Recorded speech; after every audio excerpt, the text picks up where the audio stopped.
ओम नमो भगवते वासुदेवाय नमः। आप सभी का आपके अपने चैनल आध्यात्मिक सागर में हार्दिक स्वागत है। आज मैं आप सभी के समक्ष ज्येष्ठ मास के महात्म्य का अध्याय 20 प्रस्तुत करने जा रही हूँ। ज्येष्ठ मास महात्म्य के प्रथम 19 अध्याय हमारे चैनल पर अपलोडेड है। आप उन्हें प्लेलिस्ट में जाकर जरूर सुनें। हमारे चैनल आध्यात्मिक सागर पर श्रीमद् भगवद गीता सार के महात्म्य और अध्याय की वीडियोस भी हर दिन नियम से अपलोड होती हैं। आप उन्हें भी जरूर सुनिएगा। इसके लिए आप हमारे चैनल को सब्सक्राइब कर लें और बेल आइकन को भी दबाएं, जिससे हमारे आने वाली वीडियोस की नोटिफिकेशन आपको जल्द से जल्द मिले। तो आइए शुरू करते हैं ज्येष्ठ मास महात्म्य का अध्याय 20।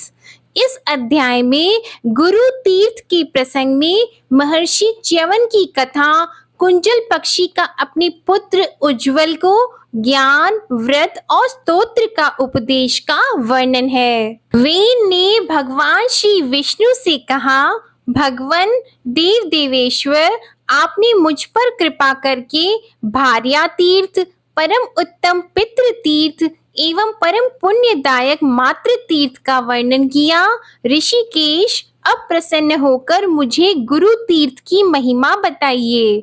तब भगवान श्री विष्णु बोले, राजन, गुरु तीर्थ बड़ा उत्तम तीर्थ है। मैं उसका वर्णन करता हूँ।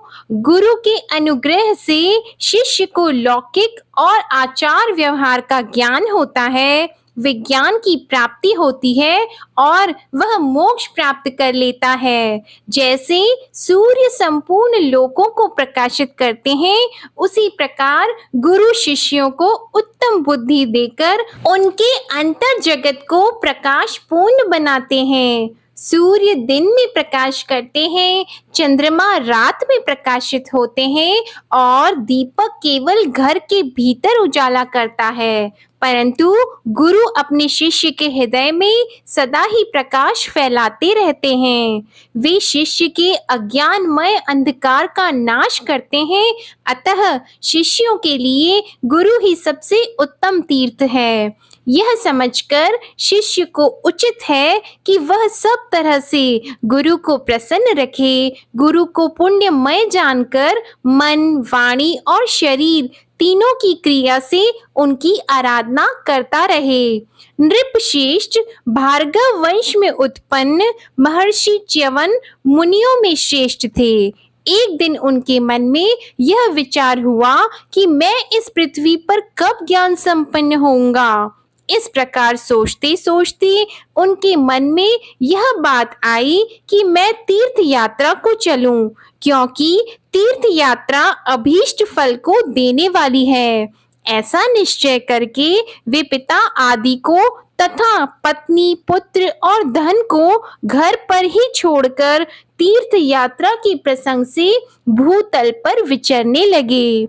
मुनीश्वर च्यवन ने नर्मदा, सरस्वती तथा गोदावरी आदि समस्त नदियों और समुद्र के तटों की यात्रा की।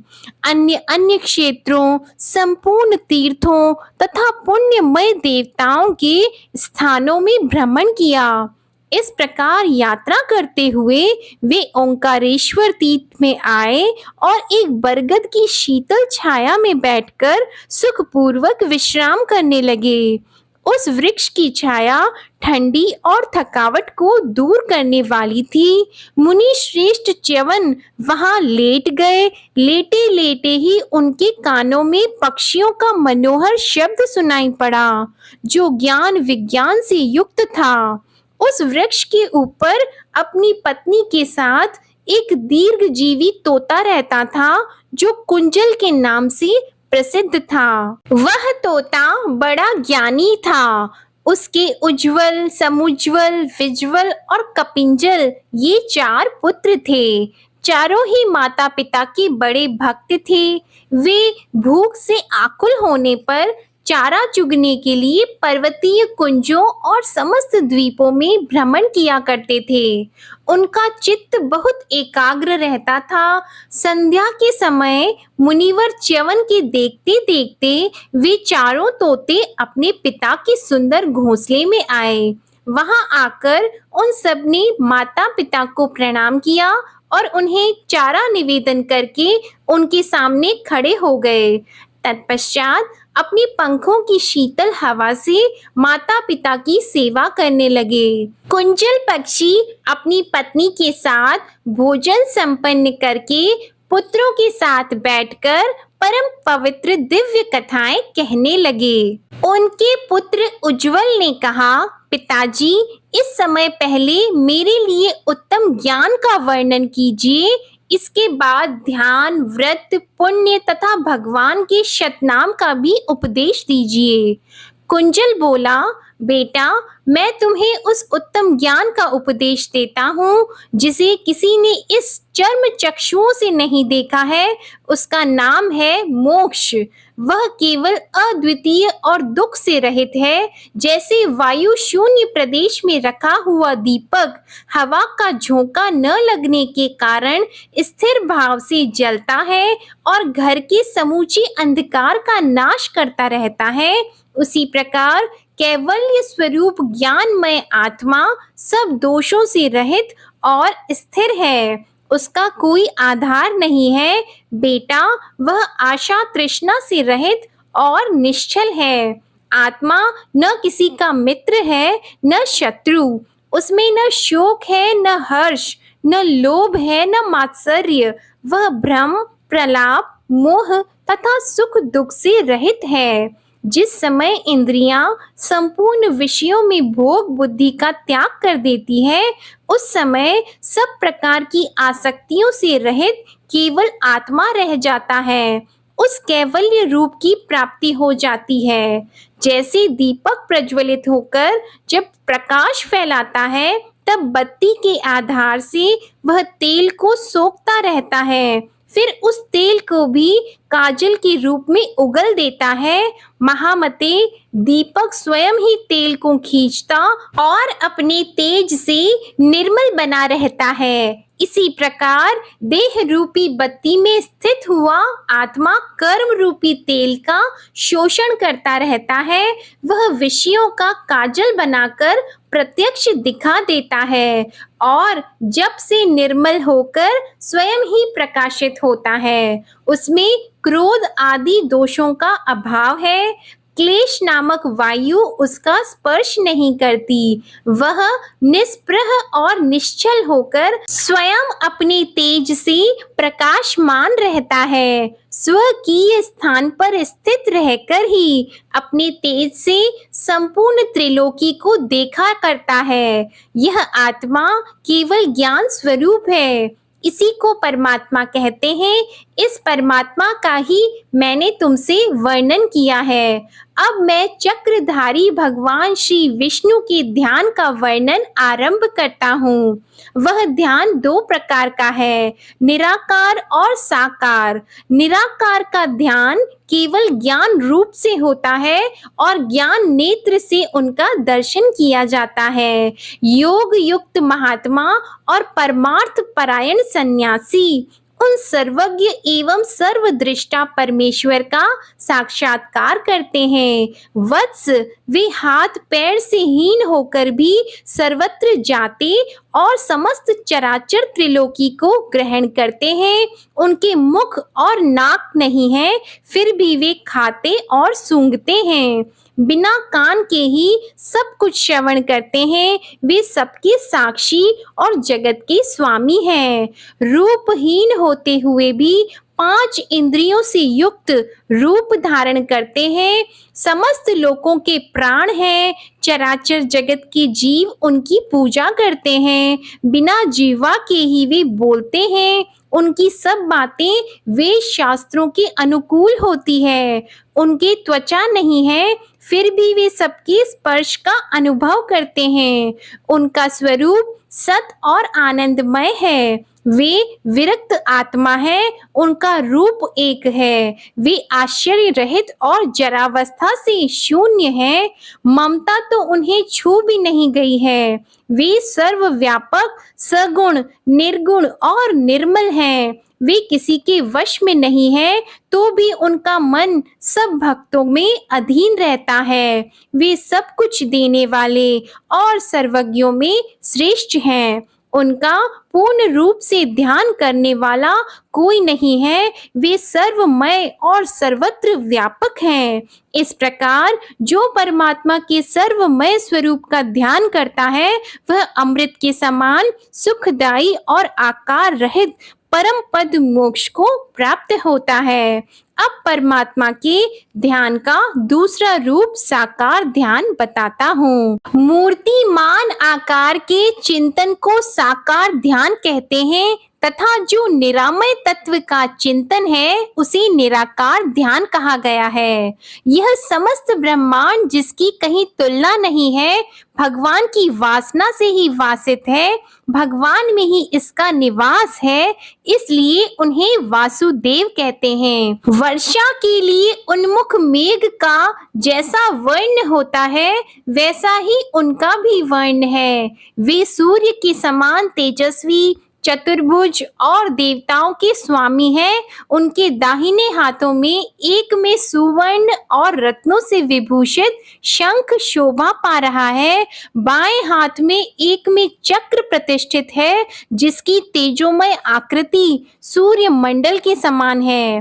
कौमोद की गदा जो बड़े बड़े असुरों का विनाश करने वाली है, उन परमात्मा के दूसरे बाएं हाथ में सुशोभित है तथा उनके दूसरे दाहिने हाथ में सुगंध पूर्ण महान पद्मा शोभा पा रहा है। इस प्रकार आयुध सहित भगवान कमलापति का ध्यान करना चाहिए। सोने के समान रंग वाले पीतांबर से गोविंद की सुषमा और बढ़ गई है। रत्न जटित मुंदरियों से सुशोभित अंगुलियों के कारण भगवान बड़े सुंदर प्रतीत होते हैं। सब प्रकार के आयुधों से पूर्ण और दिव्य आभूषणों से विभूषित श्री हरि गरुड़ की पीठ पर विराजमान है। वे इस विश्व के त्रष्टा और जगत के स्वामी हैं। जो मनुष्य इस प्रकार भगवान की मनोहर झांकी का प्रतिदिन अनन्य चित्त से ध्यान करता है, वह सब पापों से मुक्त होकर अंत में भगवान श्री विष्णु के लोक को जाता है। बेटा, इस जगदीश्वर के ध्यान का यह सारा प्रकार मैंने तुम्हें बता दिया है। अब व्रतों के भेद बताता हूँ, जिनके द्वारा भगवान श्री विष्णु की आराधना होती है। जया, विजया, पापनाशिनी, जयंती, त्रिस्पृशा, वंजुली, तिलगंधा, अखंडा तथा मनोरक्षा, ये सब एकादशी या द्वादशियों के भेद हैं। इनके सिवा और भी बहुत सी ऐसी तिथियां हैं जिनका प्रभाव दिव्य है। अशून्य शयन और जन्माष्टमी, ये दोनों महान व्रत हैं। इन व्रतों का आचरण करने से प्राणियों के सब पाप दूर हो जाते हैं। पुत्र, अब भगवान के शत नाम स्तोत्र का वर्णन करता हूँ। यह मनुष्यों की पाप राशि का नाशक और उत्तम गति प्रदान करने वाला है। विष्णु के इस शत नाम स्तोत्र के ब्रह्मा, ऋषि, अनुष्टक, छंद, प्रणव देवता है। संपूर्ण कामनाओं की सिद्धि और मोक्ष के निमित्त इसका विनियोग किया जाता है। ऋषिकेश, केशव, मधुसूदन, सर्वदैत्यसूदन, नारायण, अनामय, जयंत, विजय, कृष्ण, अनंत, वामन, विष्णु, विश्वेश्वर, पुण्य, विश्वात्मा, सुरार्चित, अनघ, अघरता, नारसिंह, श्रीप्रिय, श्रीपति, श्रीधर, श्रीद, श्रीनिवास, महोदय, श्री राम, माधव, मोक्ष, क्षमा रूप, जनार्दन, सर्वज्ञ, सर्ववेता, सर्वेश्वर, सर्वदायक, हरि, मुरारी, गोविंद, पद्मनाभ, प्रजापति, आनंद, ज्ञान संपन्न, ज्ञानद, ज्ञानदायक, अच्युत, सबल, चंद्र वक्त्र, व्याप्त परावर, योगेश्वर, जगद्योनी, ब्रह्मा रूप, महेश्वर, मुकुंद, वैकुंठ, एक रूप, कवि, ध्रुव, वासुदेव, महादेव, गोप्रिय, ब्राह्मण प्रिय, गोहित, यज्ञ, ब्रह्माणी यज्ञांग, यज्ञवर्धन, यज्ञ भोक्ता, वेद वेदांग पारक, वेदज्ञ, वेद रूप, विद्यावास, सुरेश्वर, प्रत्यक्ष, महाहंस, शंखपाणी, पुरातन, पुष्कर, पुष्कराक्ष, वाराह, धरणीधर, प्रद्युमन, कामपाल, व्यासध्यात, महेश्वर, सर्व सौख्य, महासौख्य, सांख्य, पुरुषोत्तम, योग रूप, महाज्ञान, योगीश्वर, अजित, प्रिय, असुरारी, लोकनाथ, पद्मास्त, गदाधर, गुहावास, सर्ववास, पुण्यवास, महाजन, वृंदानाथ, बृहत्काय, पावन, पापनाशन, गोपीनाथ, गोपसख, गोपाल, गोगाश्रय, परात्मा, पराधीश, कपिल तथा कार्य मानुष आदि नामों से प्रसिद्ध सर्व स्वरूप परमेश्वर को मैं प्रतिदिन मन, वाणी तथा क्रिया द्वारा नमस्कार करता हूँ। जो पुण्य आत्मा पुरुष शत नाम स्तोत्र पढ़कर स्थिर चित्त से भगवान श्री कृष्ण की स्तुति करता है, वह संपूर्ण दोषों का त्याग करके इस लोक में पुण्य स्वरूप हो जाता है तथा अंत में वह भगवान मधुसूदन के लोक को प्राप्त होता है। यह शत नाम स्तोत्र महान पुण्य का जनक और समस्त पातकों की शुद्धि करने वाला है। मनुष्य को ध्यान युक्त होकर अन्य चित्त से इसका जप और चिंतन करना चाहिए। प्रतिदिन इसका जप करने वाले पुरुष को नित्य प्रति गंगा स्नान का फल मिलता है। इसलिए सुस्थिर और एकाग्र चित्त होकर इसका जप करना उचित है। सुख की इच्छा रखने वाले पुरुष को चाहिए कि जहाँ शालिग्राम जी की शिला तथा द्वारका की शिला है, उन दोनों शिलाओं के समीप पूर्वोक्त स्तोत्र का जप करें। ऐसा करने से वह संसार में नाना प्रकार के सुख भोग कर अंत में अपने सहित 101 पीढ़ी का उद्धार कर देता है। जो ज्येष्ठ स्नान में प्रतिदिन प्रातः स्नान करके मधुसूदन की पूजा करता है और भगवान के सामने शत नाम स्तोत्र को पढ़ता है या सुनता है, वह परम गति को प्राप्त होता है। बेटा, ज्येष्ठ स्नान करने वाला पुरुष यदि भगवान की पूजा करके उनका ध्यान करता है और इस स्तोत्र का जप अथवा श्रवण करता है, तो वह मदिरा पान आदि से होने वाले पापों का भी त्याग करके परम पद को प्राप्त होता है। बिना किसी विघ्न के उसे विष्णु पद की प्राप्ति हो जाती है। जो मनुष्य श्राद्ध काल में भोजन करने वाले ब्राह्मणों के सामने इस पापनाशक शत नाम स्तोत्र का पाठ करता है या श्रवण करता है, उसके पितर संतुष्ट होकर परम गति को प्राप्त होते हैं। यह स्तोत्र सुख और मोक्ष प्रदान करने वाला है। निश्चय ही इसका जप करना चाहिए। जप करता मनुष्य भगवान श्री विष्णु की कृपा से पूर्ण सिद्ध हो जाता है। उसे सब प्रकार की सिद्धियां प्राप्त हो जाती है। आज की कथा समाप्त हुई। बोलो भगवान विष्णु और माता लक्ष्मी की जय। ओम नमो भगवते वासुदेवाय नमः। आप सभी पर भगवान विष्णु और माता लक्ष्मी की कृपा सदा बनी रहे। आशा करती हूँ आप सभी को ज्येष्ठ मास महात्म्य की कथा में आनंद आ रहा होगा। हमारी चैनल आध्यात्मिक सागर पर श्रीमद् भगवत गीता सार के महात्म्य और अध्याय के वीडियोस हर दिन नियम से अपलोड होते हैं। आप उन्हें भी जरूर सुनिएगा। वीडियो पसंद आए तो इसे लाइक करें, शेयर करें और नए हैं तो चैनल को सब्सक्राइब कर लें, जिससे हमारे आने वाले वीडियोस की नोटिफिकेशन आपको जल्द से जल्द मिले। धन्यवाद।